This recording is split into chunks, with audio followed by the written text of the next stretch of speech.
Hello, callers. Welcome back to Viva Barca and welcome to another interesting episode where we are going to be discussing on the latest developing stories. We start with Sofyan Amrabat as it has been reported that the Fiorentina midfielder have decided to join Barcelona amid Atletico Madrid interest as Barca continue to be very optimistic about the move in the summer. We are going to be discussing on that as we progress. Then, secondly, we are going to be talking about Raphinha.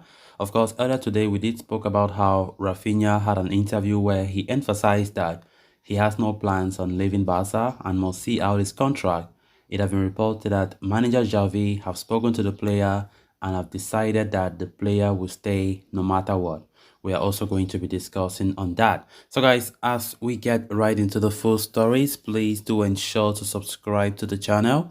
If you haven't, turn on the post bell notification to always stay notified whenever I post a new video. Consider liking the video and please watch it right up to the very end.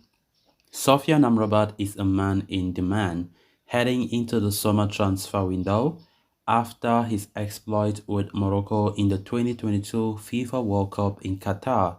Given that his contract with Fiorentina stands to expire next year, the 26-year-old is an attractive proposition for several clubs, including Barcelona. The Blaugrana are looking for a pivot midfielder, but are fast running out of targets as the likes of Martin Zubimendi and Joshua Kimmich are deemed out of reach, while Ruben Neves is not preferred as a target by Xavi and his coaching staff. As such, Amrabat is the name that appears to be generating the most consensus within the club to replace Sergio Busquets as the new pivot. And now, Moroccan journalist Izem Anas is reporting that the Fiorentina midfielder, whose market value stands at 30 million euros, will either sign for Barcelona or Atletico Madrid in the summer transfer window. The Rojiblancos have held an interest in Amrabat since the January transfer window, much like Barcelona. They too are operating on tight finances and are looking for cost-effective opportunities in the market, making the Moroccan international a viable target. However, previous reports have suggested that Amrabat is crazy about signing for Barcelona, which should give the La Liga champions an edge in the race for his signing. It all depends on the Catalan Giants' financial fair play situation and how quickly they are able to get rid of unwanted players from the club so as to generate enough margin to sign and register Amrabat.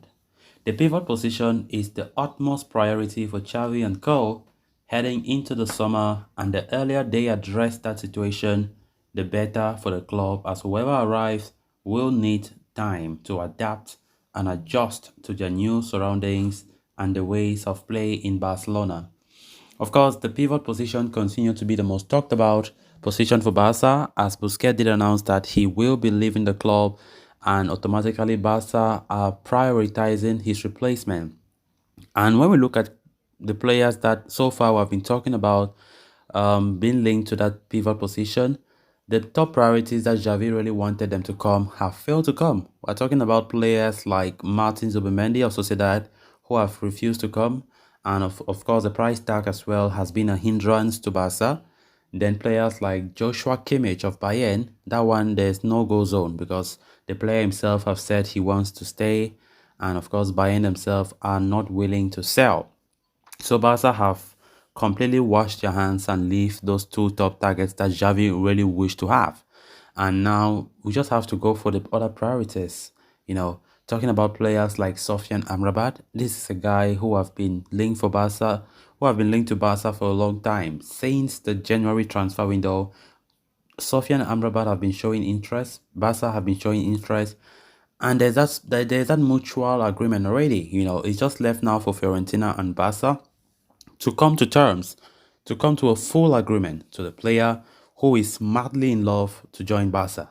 Of course, the player is also linked to Atletico, as this report claims, but there is no doubt that Amrabat chooses Barcelona all day. because he wants to finish his career at the topmost level. You know, so the pivot position is a position that we all know that Barca must strengthen. Come rain, come sun, Barcelona prioritizes it without any doubt. And the thing is, we just don't need to sign players because we are signing players. We're signing players who are quality players to come to the squad, improve the team, make us to compete and win titles. It's not all about, okay, this man doesn't, as far as we have strengthened his position, then that's it. It shouldn't go like that. And when we look at the fact that players that we really actually wanted are players that will cost a lot. And when we look at critically the financial situation of Barca, we can't afford many top quality players because we know that it comes with its own huge price. So sometimes these financial issues, sometimes you think about it critically, you'll be like, how are we supposed to compete to win Champions League when players of 50, 60 million, 80 million Barca can't buy? Because if Barca approach a player and the club says 60 million, Barca will run away. Like we see the case of Zubimendi. And of course, we know that top clubs around the world always sign players in the summer in that range, 60, 70, top quality players. And of course, it's really problematic that Barca, we are having so much problems financially, hoping that things will be getting better sooner rather than later. Then moving on to the final story of discussion. Speaking to Club del Deportista magazine, FC Barca winger Raphinha reaffirmed his intention to stay at Barca for many years amid strong interest to the Premier League, most especially in Newcastle. Raphinha signed for Barca only last year but made a slow start to life in the Catalan capital. Raphinha eventually picked up pace and grew into a vital cog in Xavi's team, especially in the second half of the season when Dembele got injured. Raphinha finished the last season with 10 goals, 12 assists from 50 appearances. However, given Barca's economic situation, there have been a lot of rumors about this guy's future, with reports suggesting that FC Barcelona could consider selling Raphinha if a big offer comes along of around 70 million euro. Premier League clubs such as Newcastle United have shown a strong interest in signing Raphinha in the summer. However, Raphinha has no intention of leaving Barcelona, as he recently said, I will stay at Barca next season, the other season, and the other season. I have many years on my contract and I hope to serve those years and many more, he said. Barca is a city that I love so much. We Brazilians are always happy here. Talking about his debut seasons with Barca, Raphinha admitted that he had difficulties in the first half of the campaign, but his teammates helped to adapt him better. He said, my first 6 months here was so difficult. It was a start to life, start to the season, which I scored very few goals, made few assists, and I didn't play a direct role in the team, but I then had started to adapt better. My teammates helped me a lot. So guys, with that, we have come to an end of this episode. Thanks a lot for watching. Until next time, bye bye.